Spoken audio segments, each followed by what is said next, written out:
Cuidados Intensivos, um podcast de João Pereira Coutinho. Era Lenin quem afirmava que os capitalistas acabariam por vender a corda com que seriam enforcados. Os nossos políticos cumprem agora esse prestimoso papel. Quando os ouvimos sobre a emergência climática, não vemos agentes racionais em busca de soluções racionais para um problema racional. A linguagem oscila sempre entre a tragédia e a psicose. Não vá a menina Greta ficar sozinha com os louros. António Guterres, por exemplo, é a prima-dona do movimento verde, sempre a abusar dos agudos. O planeta está a enviar um sinal de sofrimento, diz ele, para logo acrescentar: estamos numa autoestrada para o inferno. Que bonito, que inspirador. Perante este cenário em que a terra geme e as chamas do mafarrico estão logo ali ao virar da esquina, só me espanta que os ativistas ainda não tenham enveredado por uma carreira bombista. Uma questão de tempo, claro, quando as lideranças políticas responsáveis usam a mesma linguagem apocalíptica das crianças, elas só estão a pedir uma punição exemplar. Mas não é apenas na linguagem que os adultos se enforcam, é na submissão ao dogma e à ameaça, como se as proclamações radicais dos ativistas fossem a última palavra sobre o assunto. O ministro da Economia, depois de se ver acossado por uma turba eco-ansiosa, tratou logo de informar que gostaria de se reunir com ela para integrar as suas preocupações nas políticas públicas a implementar.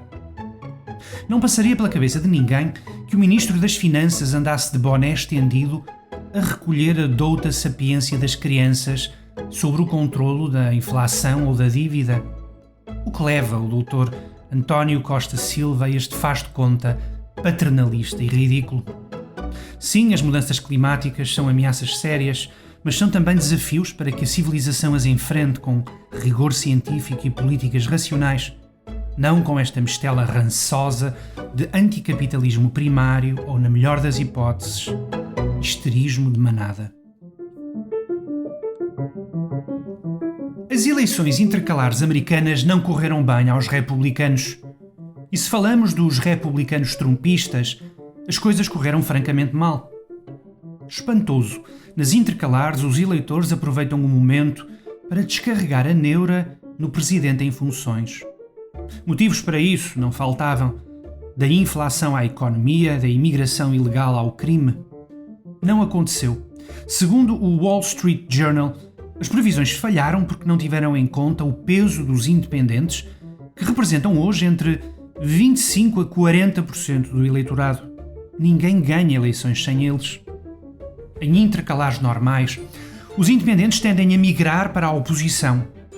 Nestas eleições, migraram para os democratas, sobretudo nos estados onde havia um candidato trumpista a debitar as conhecidas insanidades sobre a fraude eleitoral de 2020. Por outras palavras, há um eleitorado de centro que já não dá para o peditório do radicalismo trumpista. E, sem isso, o nosso Donald tem a mesma eficácia que o pato homónimo criado pelos estúdios Disney. Resta saber se os republicanos, em jejum desde 2018, resolvem finalmente rumar para outras paragens. O PS quer confinamentos sem estado de emergência só para pôr e dispor da liberdade dos portugueses com outra impunidade. O PSD quer urnas eletrónicas, talvez para dotar as eleições daquele clima de paz e confiança que existe no Brasil e nos Estados Unidos da América. O Chega, sem surpresas, quer castrar pedófilos e prender pessoas para sempre. O Bloco quer reduzir o direito de voto para os 16 anos, embora o seu eleitor ideal esteja nos 14. O PCP, o PAN e o LIVRE são mais modestos. Só querem inscrever na lei fundamental um rendimento mínimo, o crime de enriquecimento ilícito e o combate às alterações climáticas, respectivamente. O que é isto?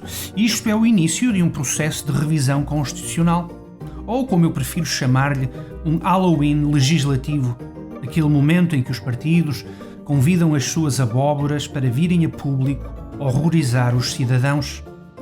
Na sabedoria desta gente, uma Constituição é uma lista de compras onde cada um escreve o que lhe faz mais falta.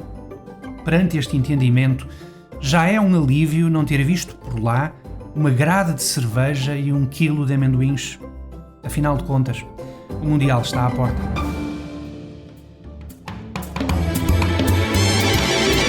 Cuidados Intensivos, um podcast de João Pereira Coutinho.